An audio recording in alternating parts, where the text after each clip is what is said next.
some very exciting news. After 14 years of owning and 8 years of towing our Hummer H3, we now have a new tow car for our RV. It's a 2020 Jeep Cherokee Trailhawk, and we've gotten it just about ready to tow, and we're going to get it set up here to make sure everything's working, so we will bring you along. So the first thing we had to do to get the vehicle ready to tow was install the base plate for the tow bar. We use the Blue Ox tow system, so we ordered the Blue Ox base plate system online. And we did install it ourselves. We unfortunately didn't take any video of the install. However, we'll insert some pictures of how it was during the install here.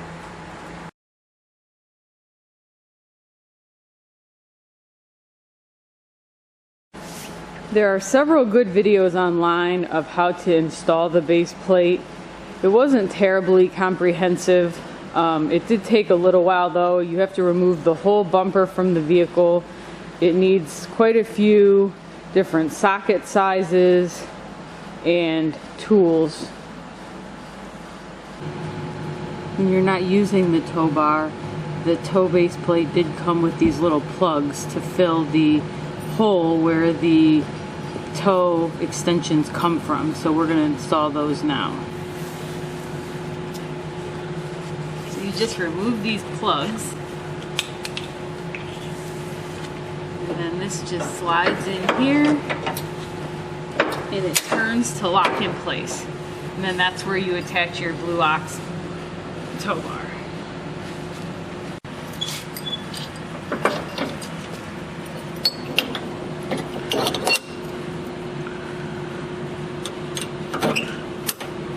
Connect it with you just connect the bar to that attachment from the base plate and then lock it with a pin.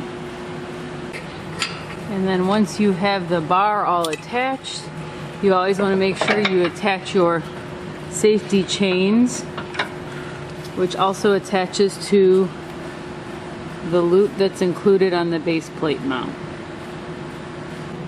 So now we have it all hooked up on the outside.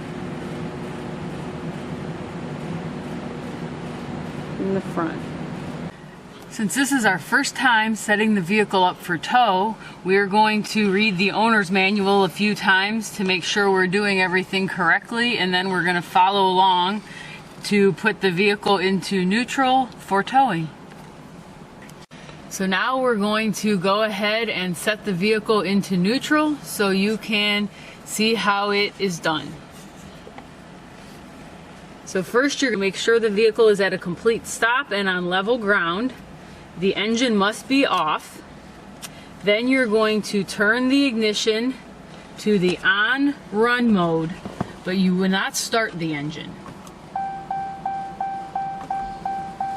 You will then press and hold the brake and shift the transmission into neutral. Using a ballpoint pen or similar object, you will then push and hold the recessed neutral button, which is located on the instrument panel by the four-wheel drive and other modes.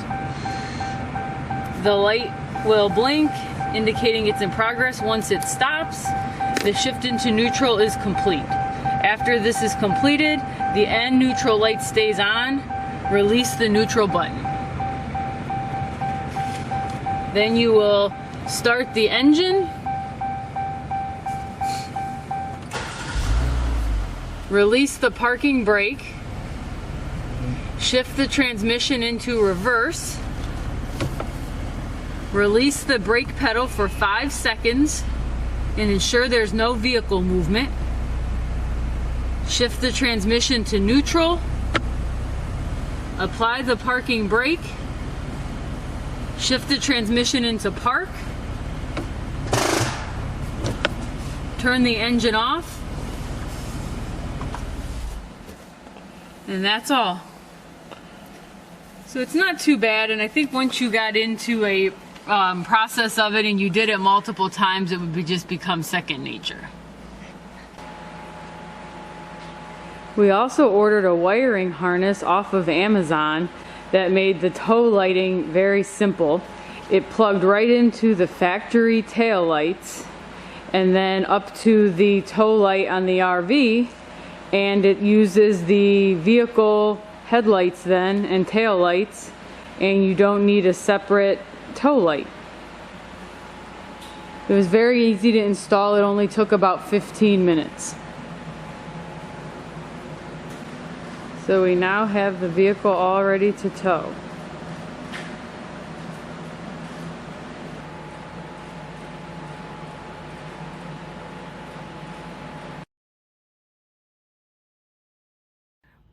We got a wireless tire pressure monitoring system for both our RV and our tow vehicle. We ordered it online from an RV store. It comes with a display, initially 6 sensors, and then just bases to hang the display on. And then we also bought an additional 4 sensors for the tow vehicle. So we're going to show you how to install those. So these are the sensors. They're just little round sensors and they screw onto your valve stem.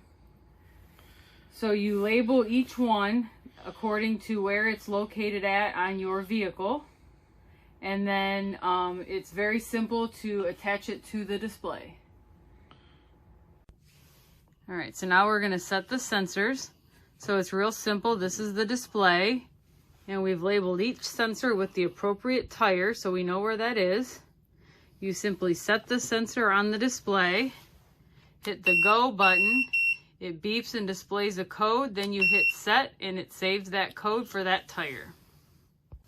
So the sensors do come with an anti-theft like kind of lock nut that you're supposed to put on before you put the sensor on, but we're not going to put those on the tow vehicle because we're going to take the sensors off when we're not traveling to conserve the battery.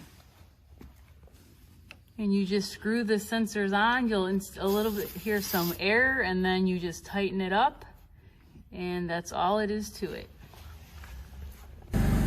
So we did a quick test run to make sure everything was working good and that the car towed before we hit the road.